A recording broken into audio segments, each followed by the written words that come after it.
जय भारत, जय हिंद।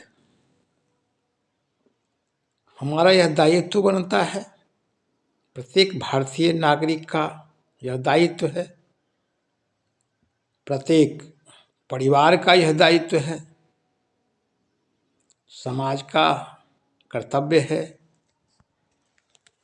राष्ट्र का कर्तव्य है, साथ ही सरकार का यह दायित्व है कि वह आने वाली पीढ़ी को, बच्चों को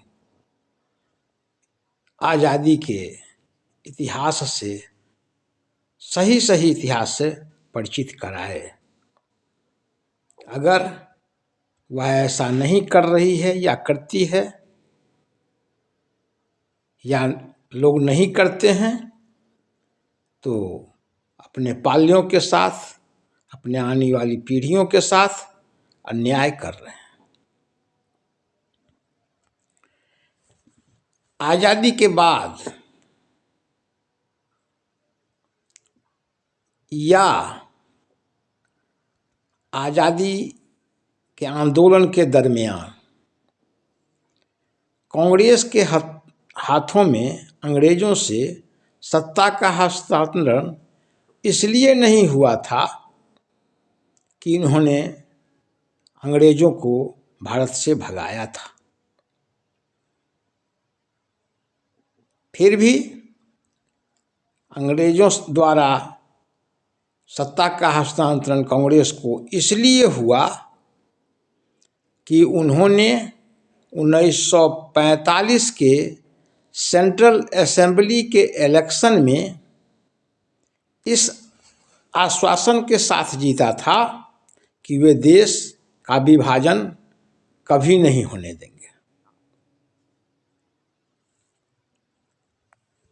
इससे पूर्व 1942 के कांग्रेस के भारत छोड़ो आंदोलन को पूर्णतः विफल करने के लिए ब्रिटेन के प्रधानमंत्री विंस्टन चर्चिल ने कहा था, मैं महामहिम सरकार का प्रधानमंत्री इसलिए नहीं हूं कि ब्रिटिश साम्राज्य को समाप्त कर दूं। यह चर्चिल ने कहा था। 3 जून 1947 को प्रधानमंत्री क्लीमेंट एटली ने ब्रिटेन की संसद में इंडिया इंडिपेंडेंस एक्ट संसद पटल पर रखा था।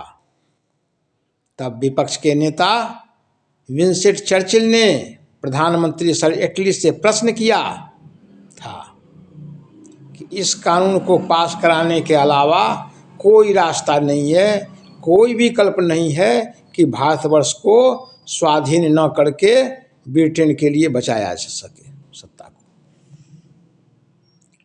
ब्रिटेन के हाथ से भारतवर्ष निकला जा रहा है। यह किसने कहा था? एटली ने।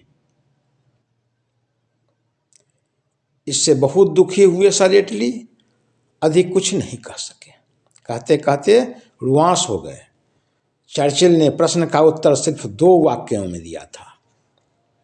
भारतवर्ष को स्वतंत्रता प्राप्त करने का कारण वहाँ की सेना सिर्फ रोटी के लिए अंग्रेजों की वफादारी नहीं कर रही है, और न ब्रिटेन के पास वह शक्ति है कि हिंदुस्तानी सेना को अपने नियंत्रण में और अधिक दिन तक रख सके। हिरोशिमा और नागासाकी पर अणुबम गिराया गया था। उसके बाद जापान ने क्या किया? आत्मसमर्पण कर दिया। तब 15 अगस्त 1945 ईस्वी को, वह दिन क्या था? 15 अगस्त 1945। सुभाष बाबू ने कहा था, जब जापान ने आत्मसमर्पण कर दिया, उसके बाद भी सुभाष बाबू ने कहा था, नेताजी ने कहा था, हमारी आज़ादी की लड़ाई जारी रहेगी और एक दिन हम आज़ाद होकर रहेंगे। आज़ाद हिंद आंदोलन के चलते स्वाधीनता आंदोलन में एक नई उपलब्धि हुई। यह बात रोटी रोजी के लिए चलते अंग्रेजों के प्रति वफादार रहने वाली भारतीय सेना देश के स्वतंत्रता आंदोलन के प्रति वफादार बन गई। यह करामात था नेताजी का।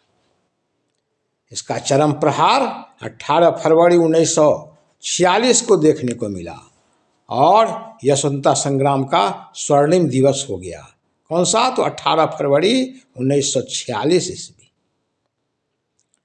जब भारतीय सेना नौसेना के सैनिक मुंबई में अंग्रेजों के विरुद्ध विद्रोह कर दिए। सैनिकों ने विद्रोह कर दिया नेताजी के आह्वान पर। दूसरी तरफ यह विद्रोह नौसेना के 22 जहाज तटवर्ती नौवाहिनी में फैल गया। 21 फरवरी 1946 का बैरक में नौसेना के सैनिकों ने स्वाधीनता का प्रयत्न प्रारंभ कर दिया। कराची में विद्रोह हो गया। हिंदुस्तान से ब्रिटेन की सेना पर तोपें दागे जाने लगी। यूनियन जैक उतारकर तिरंगा झंडा फहराने लगा। बम्बई व कलकत्ता के बाद दूसरे शहर में भी विद्रोह की अग्नि धधक उठी। अंग्रेज इससे क्या हुए? भयभीत हो गए, आतंकित हो गए। पुलिस थाना, डाकघर, ट्राम डिपो, शराब की दुकान जलाए जाने लगी। इससे कोई भी जो भारत का क्षेत्र था, सत्ता का जो क्षेत्र था, वह अछूता नहीं रहा। सब जगह आगे लगाए जाने लगी, सब जगह विद्रोह हो गया। मद्रास, पुणे, कलकत्ता, अंबाला भारतीय सेना के सैनिक ने हड़ताल कर दिए। यहाँ जहाँ जहाँ उनके कैंट थे वहाँ वहाँ भारतीय सैनिक जो थे वो हड़ताल कर दिए। अंग्रेज शासक भारतीय सैनिकों के विद्रोह से थर थर कांपने लगे।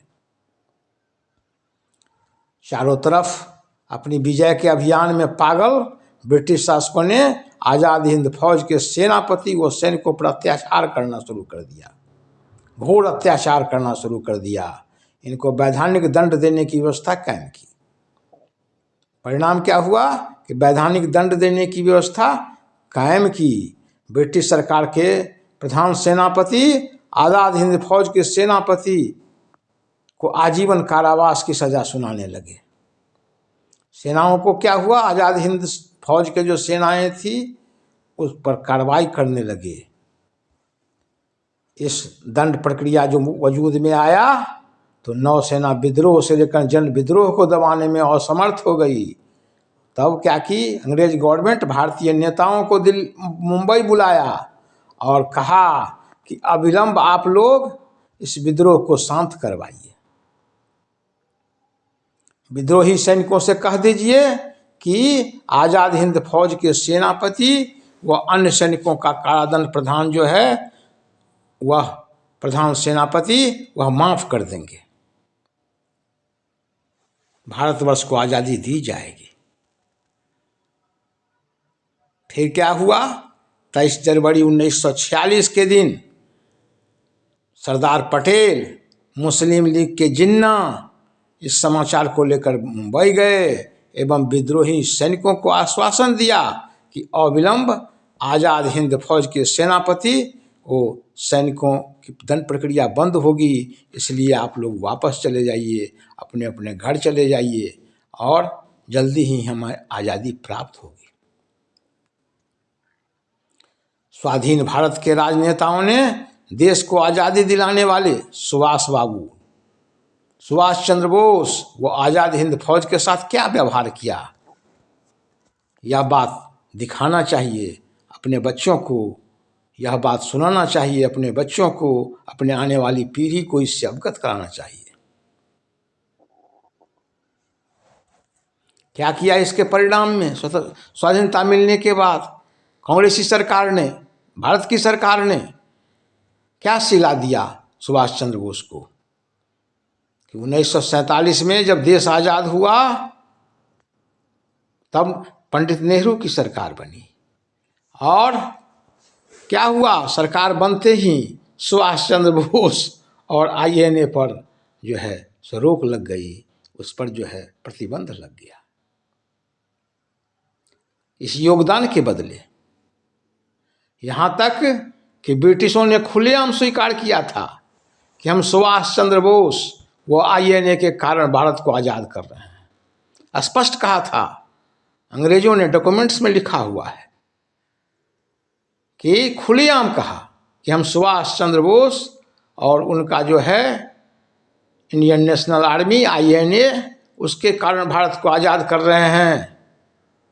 उन्होंने भारतीय सेना की वफादारी बदल दी, लेकिन परिणाम क्या हुआ कि आईएनए को देशद्रोही घोषित कर दिया गया। भारतीय सैनिकों में सुभाष बाबू की जब लोकप्रियता बढ़ती गई, जब चरम पर चली गई, तो तत्कालीन सरकार ने सेना के मुंबई मुख्यालय से 16 फरवरी 1949 के आदेश संख्या 15521111 द्वारा सुभाष चंद्र बोस की फोटो लगाने, दिखाने व चिपकाने की मनाही कर दी। वाह रे आज़ाद भारत की सरकार। किस चिट्ठी के माध्यम से? 16 फरवरी 1949 के अपने आदेश में जो है सो S15521111 द्वारा सुभाष चंद्र बोस की फोटो लगाने, दिखाने व चिपकाने की मनाही कर दी सेना के मुंबई मुख्यालय से। यह सिला मिला, यह जो है सो उसकी प्रतिक्रिया हुई और सुभाष बाबू का फोटो लगाने तक बंद कर दिया। तो हम भारत सरकार से, भारत की जनता से, नरेंद्र मोदी सरकार से कहना चाहेंगे कि उस आदेश को तुरंत आप वापस ले लीजिए, समाप्त कर दीजिए और आने वाली पीढ़ी को सही जानकारी दीजिए कि सुभाष बाबू ने ही अंग्रेजों को भगाया था, सुभाष बाबू ने ही आज़ादी दिलाई थी। इस सच को अब आने वाली पीढ़ी को बताना चाहिए। इधर आशाएं जगी हैं कि सुभाष बाबू से संबंधित सभी गोपनीय फाइल को जो है सो सार्वजनिक मोदी सरकार बारी बारी से कर रही है। तो अब उनका यह कर्तव्य है और हम मांग भी कर रहे हैं कि सुभाष बाबू के साथ जो अन्याय हुआ उस अन्याय को समाप्त किया जाए और उन्हें न्याय दिलवाया जाए, देश को इससे अवगत कराया जाए, सिलेबस में पढ़ाया जाए, जगह जगह बताया जाए और भावी पीढ़ी को इस सत्यता की जानकारी दी जाए। जय भारत, जय हिंद।